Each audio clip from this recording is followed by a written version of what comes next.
Hey, my name is James Nicholson and welcome to my YouTube channel. And this channel is all about my investing journey. We're building my portfolio, but more importantly and more interesting for you, we're building a portfolio for my two daughters, Georgia, who's 21, and Amelie, who's 1. Now, Georgia and myself have already secured 2 properties in our name. And if you check out the other videos on this channel, you can see us buying the property, refurbishing the property, and all of that story along the way. So join us on the journey by subscribing to the channel and hitting the bell notification.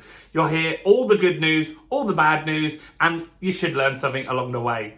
Now, I'm going to talk to you today about why I'm going to continue investing in 2022, even if the market crashes. You see, everybody is talking about, is the property market going to crash? And there's a good reason for that. Now, if you look at cryptocurrency, that's crashed considerably. Bitcoin this year is down 50%. 50%. Imagine if you had all your money in Bitcoin, you wouldn't be very happy right now, particularly if you invested last year. Now, that's a big concern.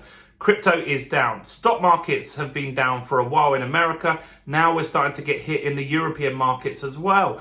So those markets are down there in bear territory, which means they've gone down more than 20%. And so that means there's a concern there. Now, does that mean that we're going to happen? This is going to happen in the property market? Maybe, right? Maybe. And here's why. Now, the market is volatile at the moment. The interest rates are going up. We're probably very likely going to go into a recession in the UK in the next few months. We've just had a quarter of contraction. So we're now in that second quarter. Very likely this is contracting as well. So probably we're going to be in a recession. Who knows how bad that will be. Now, obviously there's all sorts of things going on. Things are less affordable because of inflation. And what the government, or not the government, the Bank of England are trying to do to curb that inflation is to raise interest rates.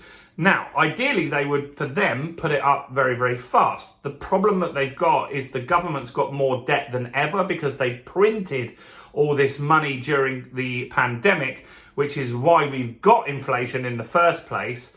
So they've got to balance this, right? So they're trying to balance this, that they're not trying to make the government's payments too much.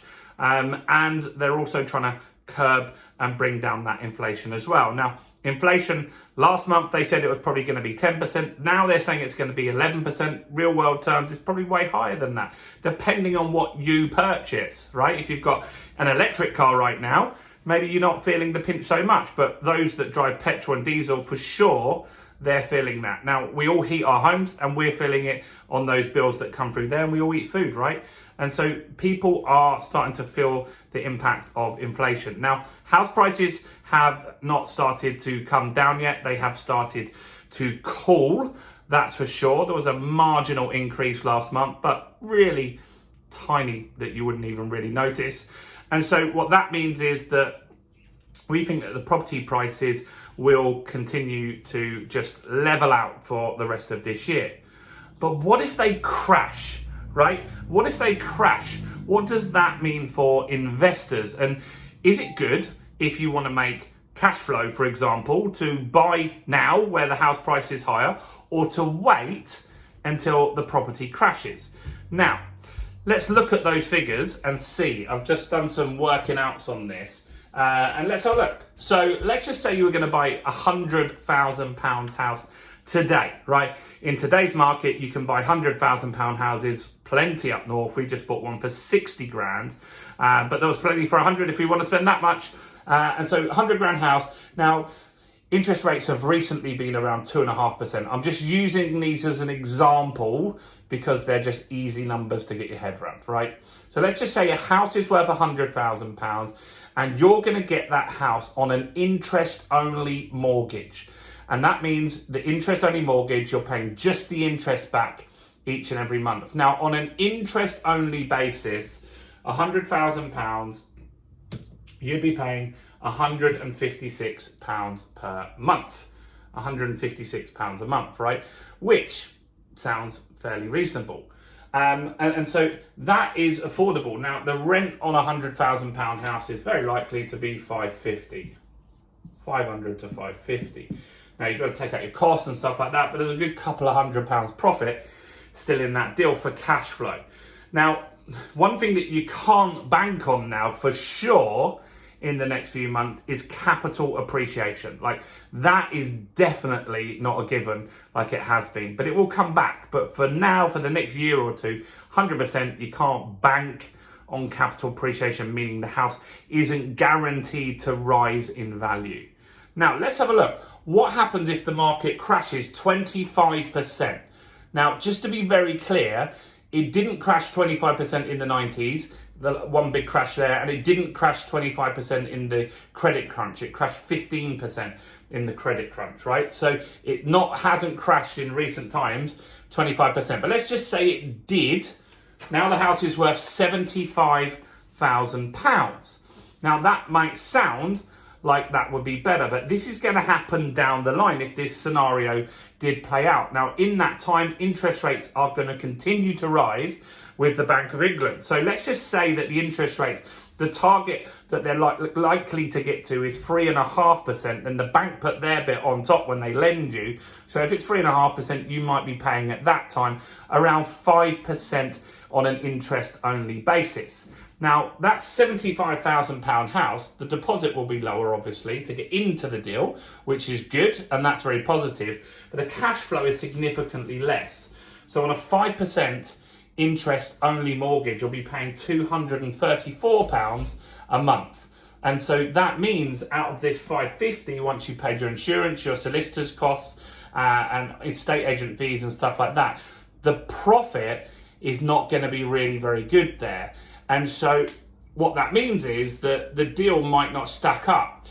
What that also means is that landlords are more likely to put rent up, right? And so that's going to be an outcome that won't be great for renters, because landlords need to make some profit on the deal, otherwise they're not going to get into that market. So potentially rents will continue to rise.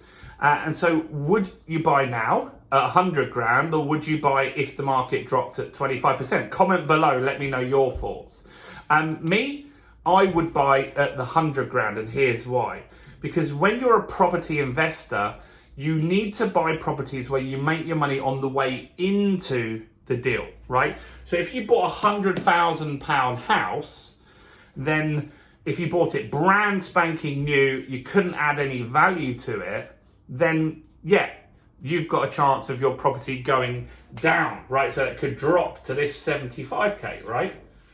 However, as property investors, we're looking for deals that we can add value. So normally it's going to be a house that needs renovation. It might need modernization. For example, the house we've just bought in Doncaster, new kitchen, new bathroom, carpets, painting, plastering, front and back gardens being done. All of these things are really, really important, right? And so that house we bought for 60k at an auction, it's going to be worth 100 when we finish all the work, right?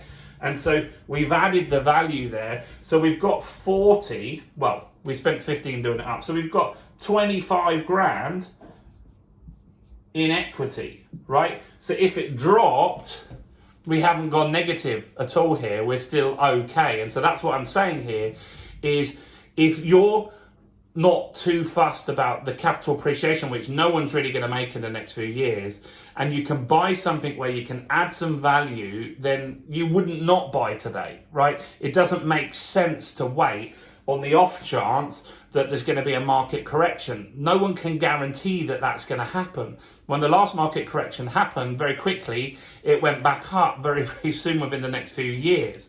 And so you could protect yourself, because you could get this deal for 100 grand today. You could secure this interest rate for 5 years. So whatever happens in the market with the interest rates, it doesn't concern you, because that property is protected. For 5 years, you're going to have to pay that much. Now, in a 5-year period, even if the market crashes next year or this year, by 5 years, it will have at least, most likely, got back to at least the amount that you initially paid for it. But if you buy well, then hopefully you've already built some equity in within a few weeks of purchasing by refurbishing. And if you want to really get to understand what am I talking about and how does it all work, I've actually made some videos on this channel about the buy, refurbish, refinance, rent methodology, and that's what we're doing at the moment. And if you do that, then you're gonna protect yourself that little bit more. And if you're not looking to sell these properties, then it's not going to be a big concern. Where it gets tough in the market is for people that are flipping properties.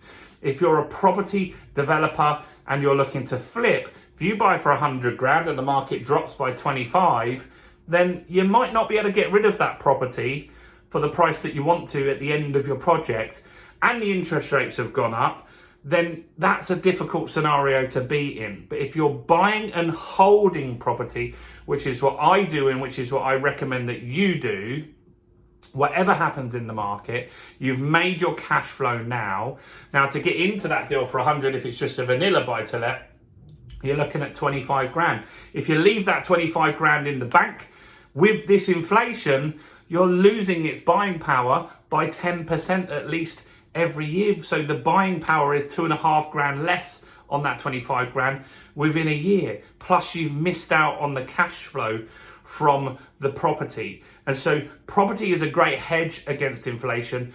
Don't concern yourself too much about, is the market going up? Is it going down? You can't time this stuff. There's tons of friends that I've got that are trying to time the cryptocurrency thing. And I've got some friends that bought some cryptocurrency last week because it's already been crashing. And now it's crashed again. And they've already lost their money. It's very, very hard to time this stuff. Otherwise, everybody would. And we haven't got a crystal ball. We don't know what's going to happen. And so I just think that what you should be doing is looking at deals that you know that you can add some value. You're buying below the market value on the day that you purchase. You can refurb it very quickly. You can build that equity in there very, very fast. Even if the market doesn't go up, because you've added value, that's how you're creating that equity here. And you can get a good, solid interest rate, which is still very low, that you can secure yourself on for 5 years. I hope you found that useful, interesting, insightful. Any questions you've got, or if you agree or disagree, comment below, guys. Give me a quick like on the video. That helps push this out to more people on YouTube. That'll take 2 seconds. Smash the like button now. Go on, do it right there. And do subscribe. And lastly, we've got a Facebook community. It's growing, and it's a new community. It's called the Property Accelerator. I'm going to pop a link in the description. Click on that, join the community, come and get to know us a little bit more. I'm James Nicholson. Stay blessed. Go and check out this video here. Thanks for watching. Bye for now.